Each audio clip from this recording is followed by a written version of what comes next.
옆에 계신 지체들과 손을 잡고 온기를 한번 느껴보십시오. 한번 찬지 뜨거운지 한번 손을 잡아보십시오. 자, 앞에 있는 스크린 보면서 이렇게 축복합시다. 마음은 옆에 사람, 그 다음에 눈은 스크린. 시작. 올해 당신은 전도를 통해 천국에서 가장 유명한 사람이 될 것입니다. 시작. 올해 2014년 우리 본향을 시작. 우리 본향을 천국에서 가장 유명한 교회로 만듭시다. 한 번 더 축복합시다. 시작. 눈물을 흘리며 씨를 뿌리는 사람이 기쁨으로 그 열매를 거둡니다. 아멘. 그렇게 되기를 축복합니다. 제가 안 하고 바로 했더니 항상 하던 대로 안 하니까 조금 손발이 안 맞네. 시간을 절약하기 위해서 다음 주부터는 오늘처럼 하겠습니다.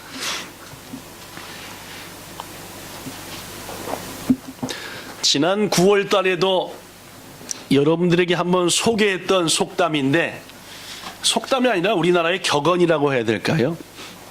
처녀가 시집가지 않겠다는 말은 거짓말이다.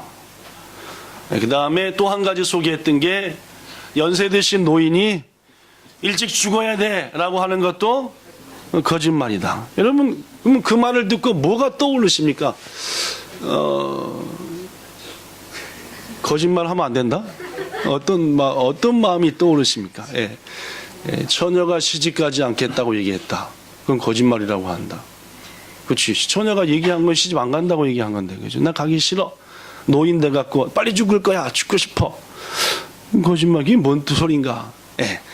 오늘 저는 그 말씀을 통해서 뭐가 마음에 와닿았냐면은, 말하는 사람의 본 뜻을 잘 알아들어야 된다. 정말로 죽고 싶다는 겁니까? 열의 아홉은 안 그렇죠, 그죠? 열의 아홉은 안 그렇습니다. 시집 정말로 안 가겠다는 게 아니라, 요새는 안 가려고 하는 마음먹은 분도 계시지만, 그죠? 그래도 가고 싶다는 말입니다. 그러니까 누군가 뭔 말을 했을 때 그 말의 진짜 뜻을 받아들일 줄 아는 것은 지혜로운 겁니다. 내가 뭔 말 했는데 내가 말한 말의 핵심을 아이때가 모르면은 우리는 그 사람을 뭐라고 놀리죠? 형광등이라고 그러나요? 일본에서는 뭐라 그러죠? 하민이 뭐라 그러지, 일본에서는? 내가 말한 거 아이때가 전혀 분위기 파악 못하는 거. 쿠키 오메나이 또? 공기 분위기 전혀 파악 못한다라는 히토라고 얘기하는데, 하여튼 그렇습니다. 우리도 누군가 얘기할 때 내 본 뜻은 이건데 자꾸 엉뚱하게 알아들으면은 말할 때 되게 힘듭니다, 그죠? 그렇지 않습니까?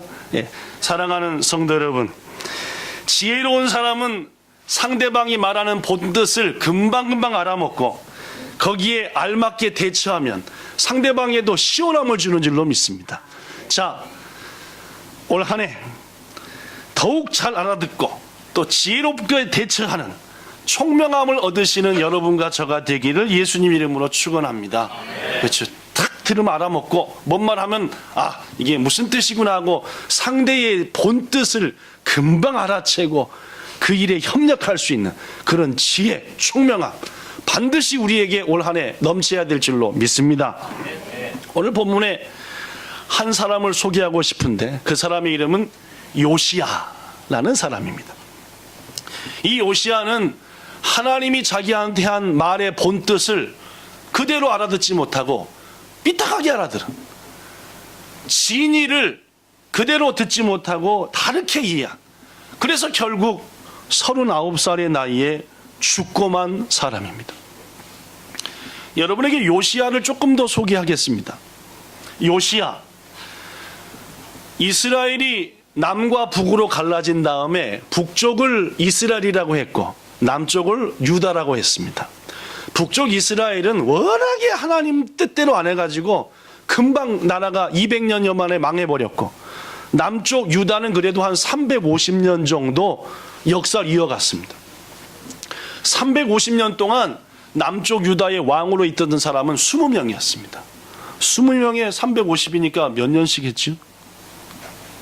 머리 확 아파집니다. 그죠? 넘어가겠습니다. 이 20명의 왕 중에서 가장 하나님 보시기에 아름다웠던 왕이다 라고 칭송받는 왕이 요시야입니다. 3대 선한 왕이 있어요. 남쪽 유다의 3대 선한 왕. 맨 1등이 요시야, 2등이 히스기야, 3등이 여호사밧. 이 정도는 여러분이 아시면 좋습니다. 그렇죠? 해볼까요? 요시야, 히스기야, 여호사밧.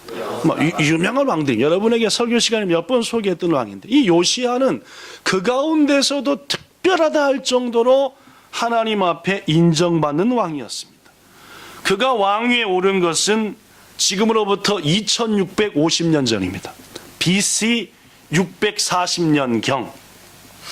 당시 북쪽 나라는 이미 멸망한 지 80년 지났습니다. 형제 나라가 같이 있다가 북쪽이 먼저 망했어요. 워낙에 못된 나라였습니다. 하는 짓마다 하나님 영광 가리우. 그래서 아수르라는 나라에 망한 지 80년 만에 남쪽에 있는 조그만 유다의 왕으로 오른 사람이 지금 얘기하는 요시야입니다.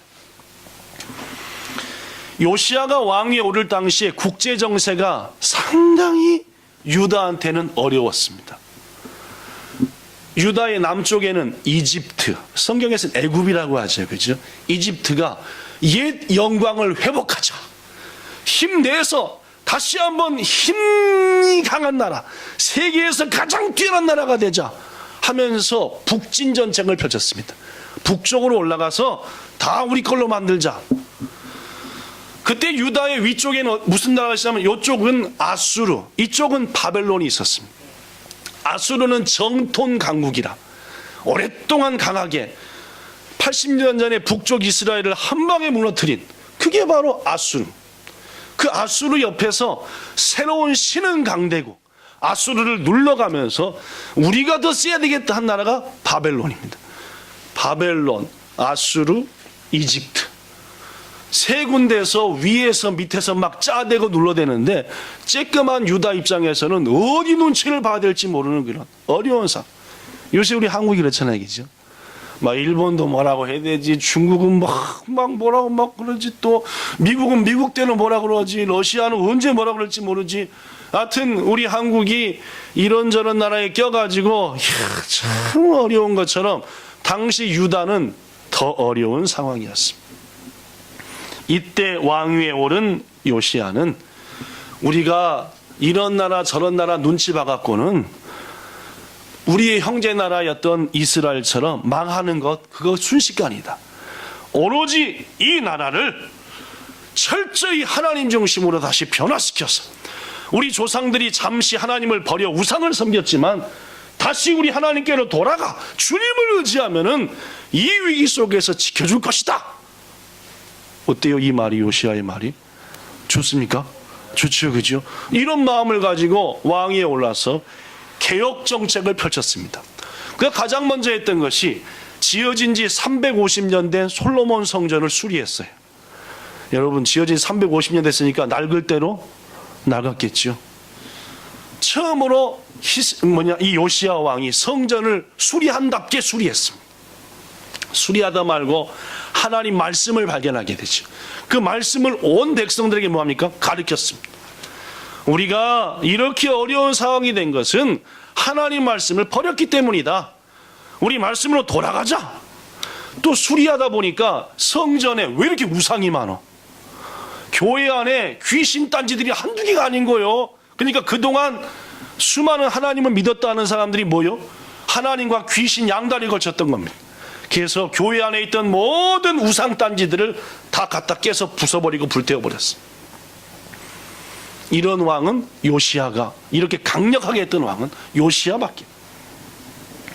더구나 유다 산마다 마을마다 우상을 섬기는 이런 우상의 제단이 수없이 많았고 그것을 다 부숴버린 게 역시 요시야였습니다. 여러분이 잘 아는 솔로몬 왕은 성전도 졌지만 잘못된 정책 때문에 부인들을 많이 얻어서 부인들을 위해 뭐도 만들어줬어요? 우상도 만들어줬습니다. 그 우상 중에 유명한 것들이 이제까지 남아있었어요. 350년이 되도록. 그걸 누가 다 부셨습니까? 요시야가 부쉈습니다. 북쪽에 여로보암이라는 왕이 있었는데 이 여로보암이 베델에다가 세운 하여튼 북이스라엘을 망하게 만든 가장 첫 번째 원인이 베델에 있는 제단이었었어요. 뭐로 예루살렘까지 가냐, 그냥 우리끼리 예배드리고 말자, 이게 여로보암의 생각이었습니다. 베델에 그렇게 해서 나름대로 제단을 만들었거든요. 그것을 계기로 북이스라엘이 성전 예배를 포기하니까 완전히 배려버린 겁니다. 그걸 깨 부순 왕이 누구겠어요? 요시야. 그러니까 요시야는 대단한 일을 어느 누구도 하지 못했던 일을 요시야가 다 했습니다. 오랫동안 지키지 못했던 예배도 회복해서 유월절 예배 등 절기 예배도 회복시켰습니다. 이러한 요시야의 개혁 정책은 몇백 년간 이어왔던 기득권 세력들을 대상으로 한 것이었고, 또 온 나라에 퍼진 우상의 세력과 싸우는 싸움이었기 때문에 결코 쉽진 않았습니다. 그러나 요시야는 생명을 걸어서 이 개혁 정책을 훌륭하게 승리로 이끌어내 갔습니다. 그래서 성경은 요시야에 대해서 이렇게 말합니다. 열왕기하 23장 25절에 성경에서 요시야의 평가, 시작. 요시야가 다시 마음을 다하여 뜻을 다하여 힘을 다하여 모세의 모든 율법을 따라 여호와께로 기도하는 왕은 요시야 전에도 없었고 그래도 그와 같은 자가 없었다. 이야, 그러니까 요시야 같이 훌륭한 왕은 이제까지 없었다라고 성경이 평할 정도로 요시야는 대단한 왕이었습니다. 그렇습니다. 그런데 이처럼 훌륭했던 요시야가 불과 39살 나이에 전쟁터에서 화살 맞아 죽습니다. 유다 말고 유다보다 더 악한 위에 이스라엘, 그 이스라엘 다 왕이 다 못돼 먹었는데 그 중에 더 최고로 못된 왕이 이름이 뭐라 그랬죠? 물론 아합입니다. 이 아합 왕이 전쟁터에서 뭐 맞아 죽었죠? 화살 맞아 죽었습니다. 전쟁터에서 왕이 화살 맞아 죽었다는 것은 아합의 예를 통해서 볼 때도 명예스럽지 못한 죽음으로 알려졌습니다. 그런데 이 누구가? 요시야가 몇 살에? 39살에 전쟁터에서 뭘 맞아 죽었다? 화살 맞아 죽었다. 결국 무슨 죽음입니까? 비참한 죽음입니다. 39이면 한창한 얘기죠. 한창입니다. 여러분 중에 39 넘은 분도 많잖아요. 그죠? 39에 그렇게 훌륭한 일을 많이 했습니다. 그런데 화살 맞아 죽었다는 말이에요. 그토록 훌륭하게 개혁을 주도하고 이끌었던 요시야 왕이 왜 그토록 비참한 죽음을 당하게 되었겠냐? 성경은 확실히 얘기해 버립니다. 요시야가 죽은 이유가 여기 있다라고 얘기한다는 말입니다. 아까도 얘기했지만 당시 국제 상황을 보면은 남쪽에 애굽의 새로운 왕이 된 사람, 요시야보다 1년 먼저 왕이 된 사람이 있습니다. 이름이 뭐냐? 따라해 보세요. 느고라는 사람이었습니다. 이 느고라는 사람이 왕이 되었는데, 이 사람은 야, 우리 애굽이 이집트가 이렇게 끝나서는 안 된다.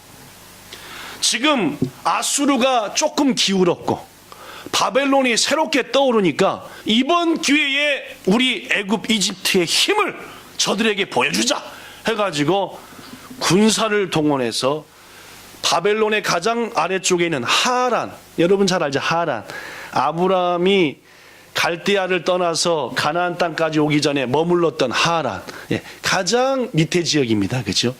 메소포타미아 문명의 가장 아래 부분, 그 지역, 거기 하란과 그 옆에 있는 갈그미스라는 데를 점령해서 우리 애굽 땅으로 만들자 해가지고 군사를 동원해서 올라왔습니다.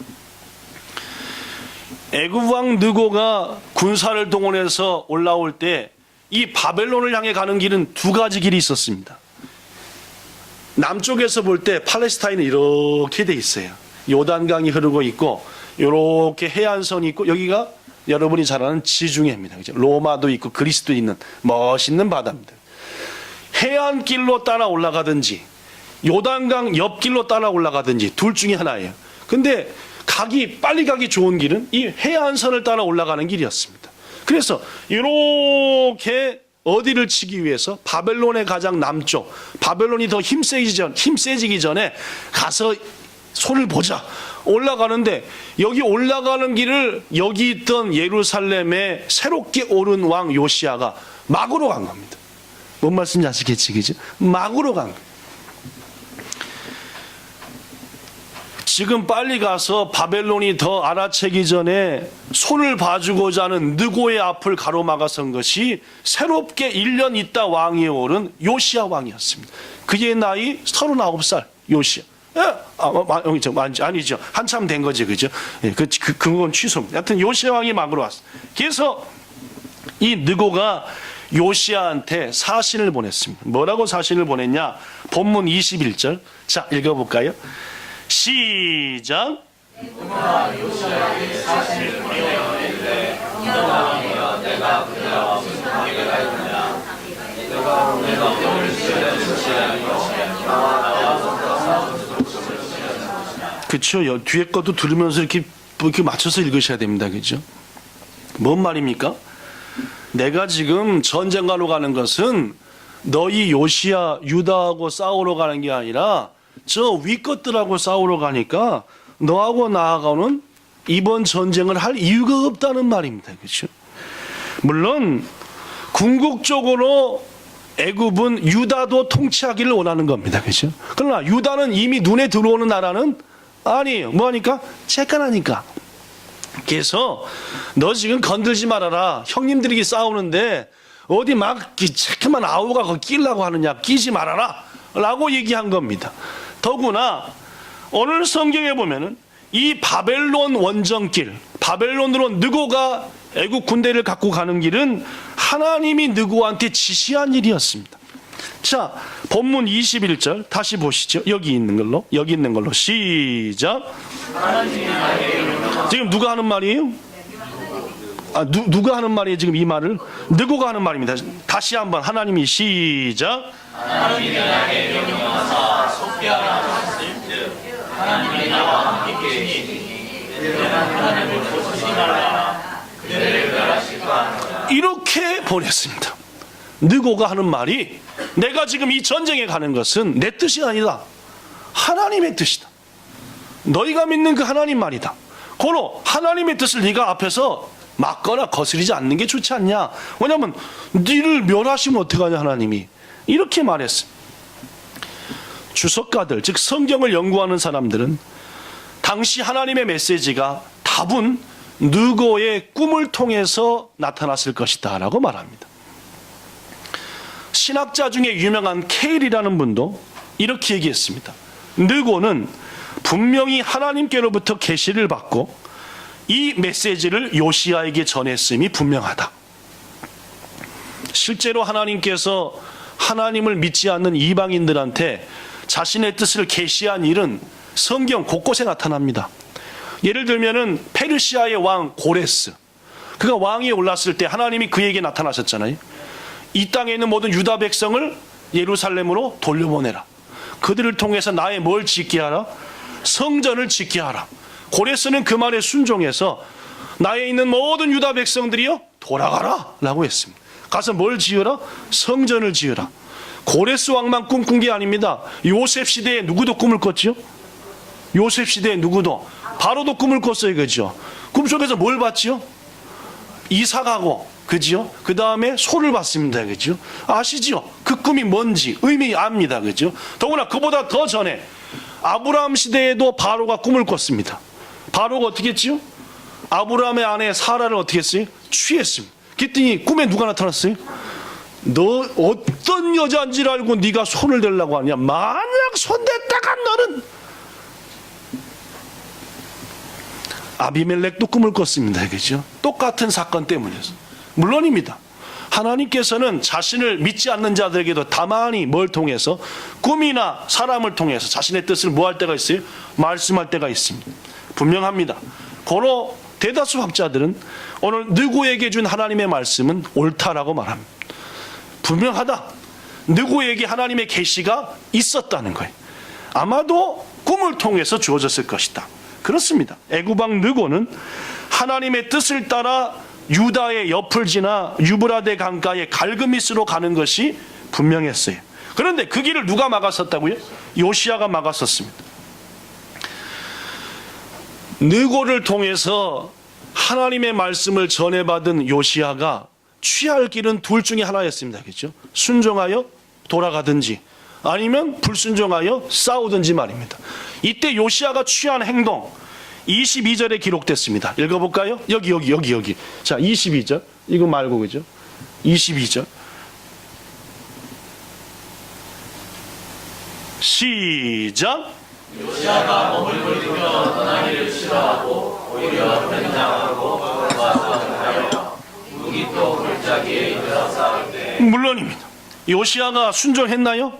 안 했습니다. 오히려 뭘 했습니까? 변장했어요. 이스라엘 왕 중에 변장했던 왕 하나 있습니다. 누구지요? 아합입니다. 그도 뭐 맞아 죽었죠? 화살 맞아 죽었습니다. 요시야도 뭐 했어요? 변장했습니다. 뭐 맞아 죽었어요? 뭔가 느껴지지 않습니까? 느껴지죠, 그죠? 물론입니다. 성경은 요시야에 대해서 이렇게 결론 짓습니다. 본문 22절 다시 한번 중간 부분 시작. 요시야가 싸우고자 하여 하나님에게서 나오는 능력을 받지 아니하냐. 누구랑 싸우고 싶었다고요? 누구랑 싸우고 싶었습니다. 뭘 해서라도 변장해서라도 불순종해서라도 다 닦아야 하고 싶었어요. 결국 그것은 뭐 하는 거예요? 하나님의 말씀을 듣지 않는 겁니다. 누굴 통해서 주셨든 느고를 통해서 주셨든 그렇습니다. 요시야는 하나님 뜻 거역했어요. 결국 그 요시야 왕은 그 전쟁터에서 죽었습니다. 성도 여러분, 여기 써졌습니다. 위대한 개혁자, 유다 역사상 가장 훌륭한 왕 요시야. 그가 전쟁터에서 39살의 젊은 나이에 화살을 맞아 죽은 것은 그가 느고를 통해 주시는 하나님의 말씀에 불순종했기 때문이다 라고 성경은 분명히 말합니다. 이렇게 말씀을 끝내서는 안 됩니다. 그죠? 자, 요시야 왕은 왜 하나님의 뜻을 거역하면서까지 이 전쟁에 나가 싸우려 했냐? 이 이유를 한번 살펴봐야죠. 그죠? 괜히 나가지 않겠습니까? 그죠? 하나님이 안 된다. 이제까지 요시야의 모습 보면 알겠습니다. 돌이키는 게 맞아요. 그런데도 불구하고 변장까지 해서라도 나가서 싸우려고 했습니다. 왜 요시야는 싸우려고 했느냐? 첫 번째 이유. 이길 것이라고 확신했기 때문입니다. 이 전쟁에 나는 반드시 이긴다 라고 확신했기 때문이에요. 근데 그 확신은 뭐였습니까? 여지없이 무너졌습니다. 이겼나요? 졌나요? 졌습니다. 그리고 유다는 서서히 망했습니다. 요시야가 이 전쟁에서 승리할 것을 확신했던 이유가 하나 있습니다. 그것은 이 전쟁이 있기 10년 전 사건이에요. 이 전쟁이 있기 10년 전 요시야는 얼마나 개혁 정책을 활발하게 진행했는지 모릅니다. 하나님이 얼마나 요시야 때문에 기쁘셨든지 선지자 훌다라는 선지자를 요시야한테 보냈어요. 칭찬했습니다. 요시야야, 너 같은 너는 처음 본 기쁘게 할 약 없다. 훌륭하다. 한 다음에 훌다를 통해 하나님이 요시야한테 이런 말을 했습니다. 역대하 34장에 내가 너에게, 요시야에게 너의 조상들에게 돌아가서 평안히 묘실로 들어가게 하리니 내가 이곳과 그 주민에게 내리는 모든 재앙을 네 눈으로는 보지 못할 거다. 이렇게 말했습니다. 다시 한번 얘기해 볼게요. 너가 편안히 네 묘실로 돌아가게 될 것이니 이 땅에 내릴 모든 재앙을 너는 안 보게 해줄게. 네가 얼마나 순종을 했기 때문에 이 땅이 멸망하여 재앙당하고 엉망진창될 거지만 너만큼은 그 재앙을 보지 않도록 내가 미리 데려가서 평안하게 잠들게 해줄게 라고 요시야한테 말씀했어요. 그런데 이 말씀의 의미를 요시야는 어떻게 받아들였냐면 하나님이 유다를 멸망시키시긴 하겠지만은 나는 하나님 말씀에 순종하여 수많은 일을 행했으므로 평안히 죽을 것이다 라고 해석했어요. 무슨 말씀인지 아시겠습니까? 물론입니다. 이 말씀의 본뜻은 유다 멸망 전에 널 불러갈게라는 뜻인데 요시야는 내가 절대 이상한 죽음은 안 당한다. 난 평안히 죽는다 라고 하나님의 본뜻을 뭐 했어요? 약간 오해해서 들었다는 말입니다. 뭔 말씀인지 아시겠습니까? 전 오늘 설교의 서두를 뭐라고 얘기했죠? 진리를 똑바로 파악하는 것이 지혜로운 자다. 그런 지혜를 들어야 된다라고 했습니다. 가져야 된다겠죠? 결국 그는 왜 느고와의 전쟁에 무모하게 나갔느냐? 그 마음에 10년 전 말씀을 가지고 나는 절대 전쟁터에서는 뭐한다? 안 죽는다. 하나님이 나를 개혁을 위해 헌신한 것을 귀히 여겨 어떤 죽음을 줄 거다? 편안한 죽음을 줄 거다라고 하면서 나름대로 생각한 거다는 말입니다. 성도 여러분, 조금 믿음을 가졌다는 사람들이 넘어지는 부분이 바로 이 부분입니다.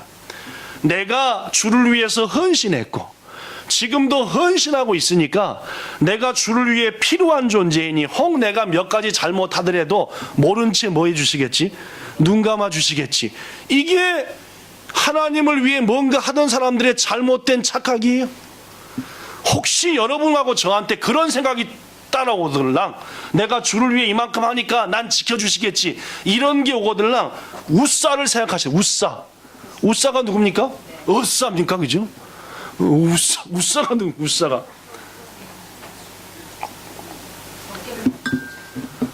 물론입니다. 우사의 집안은 70년 가까이 하나님의 법궤를 자기 모셔놓고 이스라엘 어느 누구도 모른 채 하니까 모셔놓고 그 법궤를 정성을 다해서 지켰던 집안이 우사의 집안이. 야또 다윗이 그 사실을 깨우치고 하나님의 법궤를 어찌 거기다 둘 수 있느냐 해서 예루살렘에다가 좋은 처소를 만들어 옮기려고 할 때 그 옮기는 총책임을 누가 했냐? 우사가 했습니다. 그죠? 우사는 왜? 조상 대대로 법궤를 지켰던 집안의 아들이었으니까. 근데 옮기는 방법이 하나님이 원하는 방법이 아니었어요. 수단이 틀렸어요. 고로 끌던 소가 뻘떡 뛰므로 수레가 흔들려가지고 그 위에 있었던 하나님의 궤가 넘어질 뻔했어요. 그때 그것을 딱 만진 게 누구였습니까? 우사였습니다. 어떻게 됐죠? 그냥 죽었죠. 그죠? 물론 우사의 마음에 내가 그동안 주를 위해 한 게 얼마인데 이 정도는이라고 생각한 생각이 없었을 수도 있습니다. 그러나 중요한 것은 여러분과 저가 무엇보다도 이 말씀을 통해 느껴야 될 것은 하나님의 말씀을 오해하거나 그리고 내가 주를 위해서 이만큼 하니까 내가 혹 잘못해도 이런 생각은 결코 교만한 생각이라는 말입니다. 자, 그렇다면 한 가지 더. 요시야는 첫 번째 이 전쟁에서는 안 죽을 거다라고 확신했어요. 그래서 나간 겁니다. 둘째, 더 큰 이유가 있습니다. 요시야가 하나님의 뜻을 어기면서까지 전쟁에 나가서 얻으려고 했던 게 있어요. 얻으려고 했던 게. 그게 뭐냐? 요시야는 유다의 멸망을 막아보려 했습니다. 다시 한번. 요시야는 유다의 멸망을 막아보려 했어요. 이미 요시야는 그때 당시 10년 전에 선지자 훌다를 통해서 이 유다가 머지않아 망할 것을 알게 되었습니다. 더구나 유다를 망하게 할 나라가 어디인 것을 바벨론이라는 것도 알았어요. 성경 곳곳에 바벨론이 유다를 망하게 하리라 예언이 있습니다.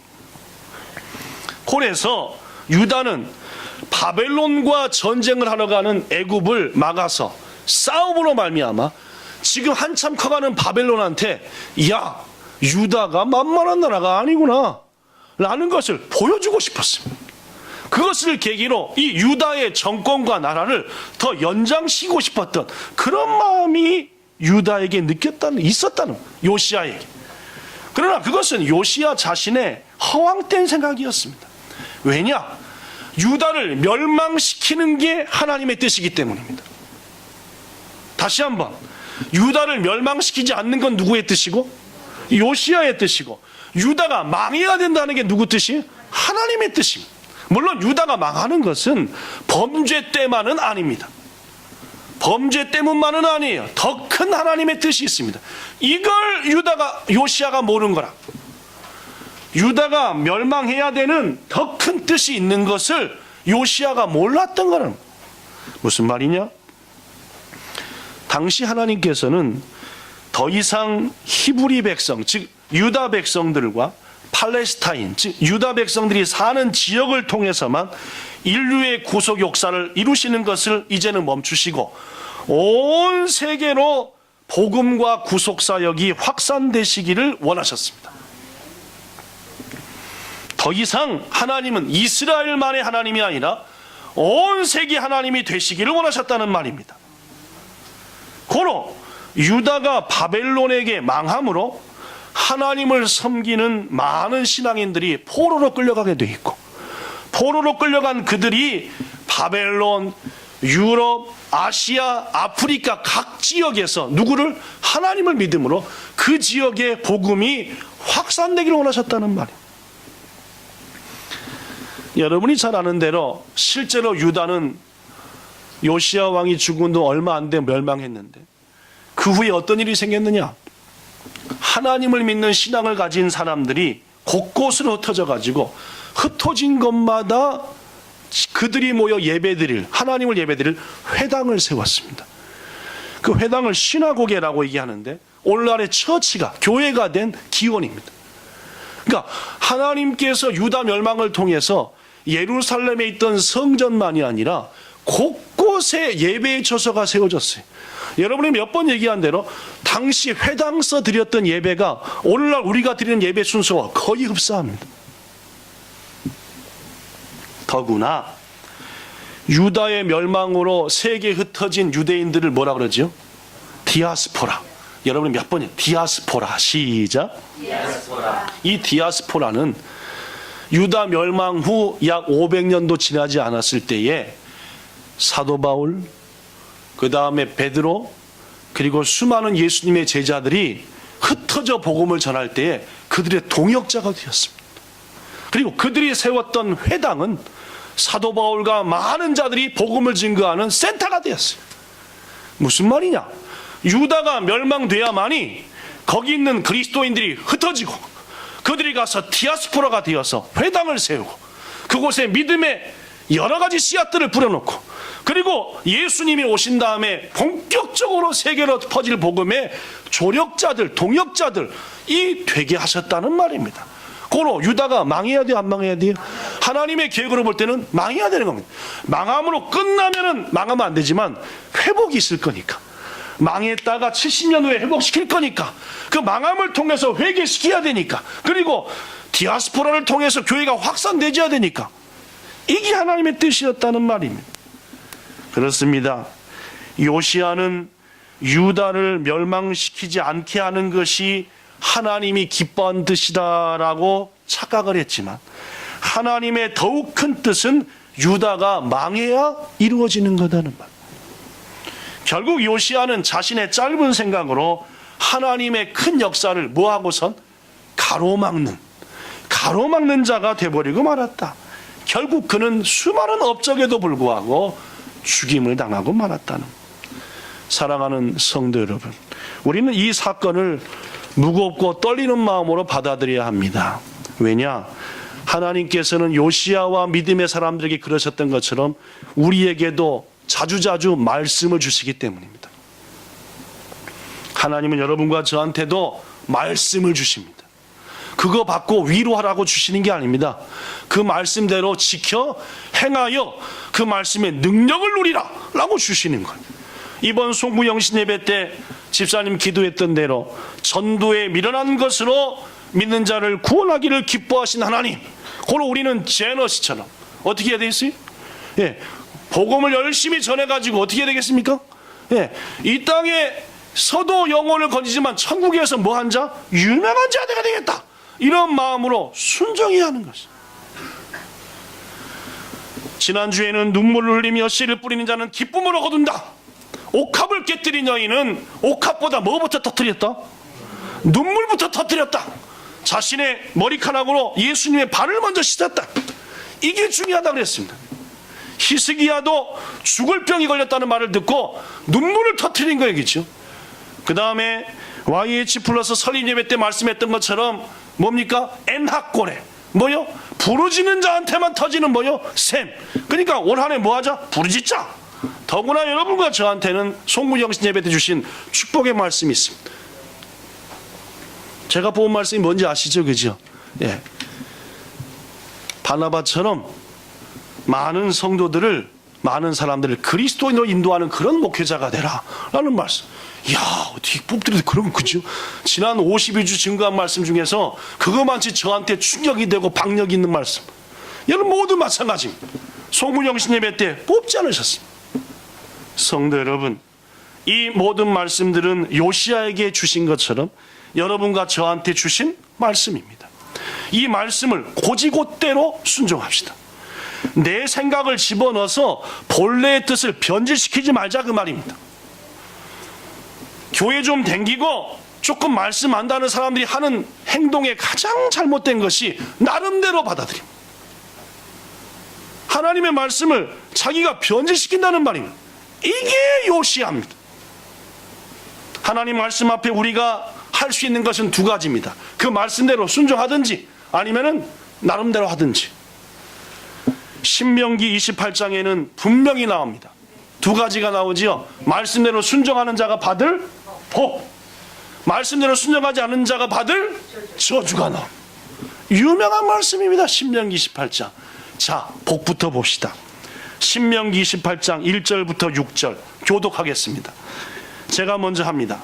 네가 네 하나님 여호와 말씀을 듣고 내가 너한테 명한 모든 말씀을 지켜 행하면 너희 하나님 여호와께서 너를 세계 모든 민족 위에 뛰어나게 하실 것이라. 2절.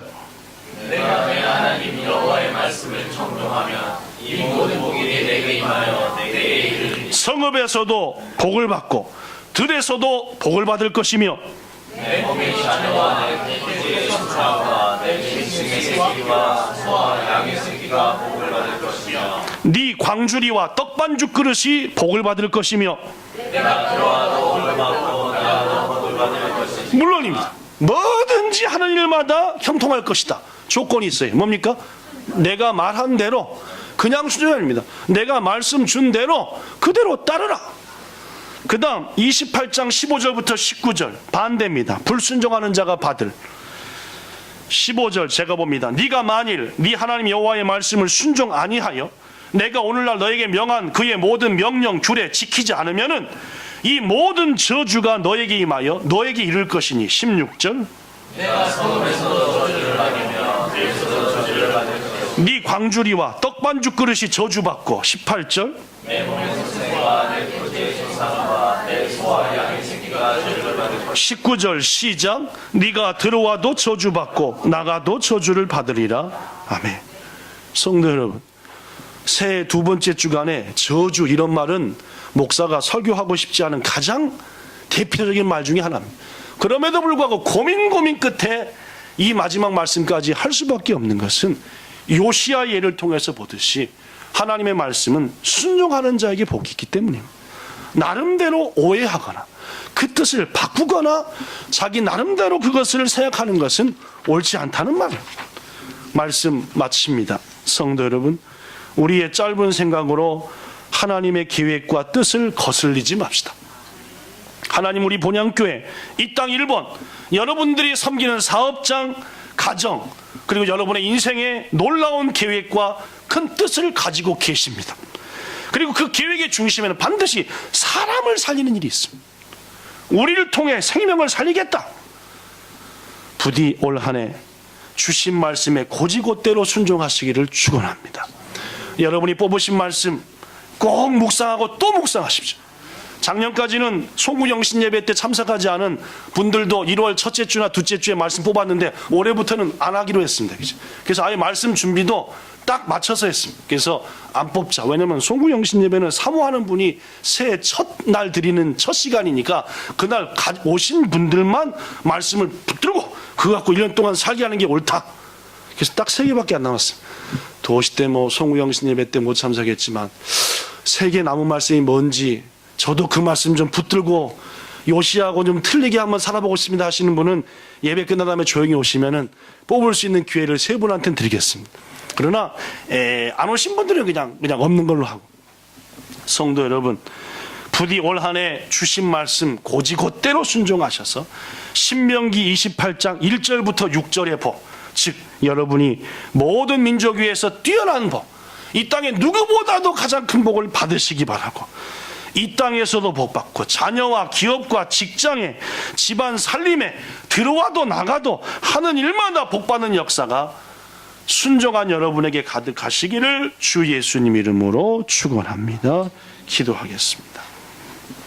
하나님, 요시야, 그는 우리와 비교할 수 없을 정도로 훌륭한 일들을 많이 해낸 믿음의 선배입니다. 그러나 그는 자칫 신앙의 교만에 빠져 하나님의 말씀을 오해했고 끝내는 하나님의 뜻을 거스리는 자가 되었고 결국 39살의 나이에 주님께 부름받고 말았습니다. 여기 있는 우리 귀한 성도들, 우리에게도 주신 말씀들이 있습니다. 말씀은 그거 듣고 위로받아라, 그 말씀 듣고 성장하라, 그거보다도 그 말씀대로 순종하라는 것이 가장 먼저인 것을 압니다.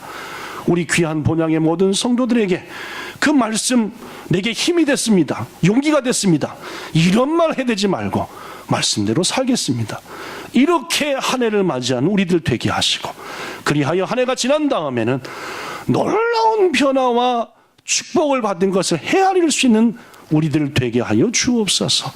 하나님의 말씀은 능력이 있고 그 능력은 오로지 한 사람, 순종하는 사람만이 얻는 것을 말씀을 통해 합니다. 여긴 우리 모든 성도들에게 올 한 해 주신 말씀 순종할 수 있는 결단, 요시야를 통해 주시길 원하며 예수님 이름으로 기도드리옵나이다. 아멘.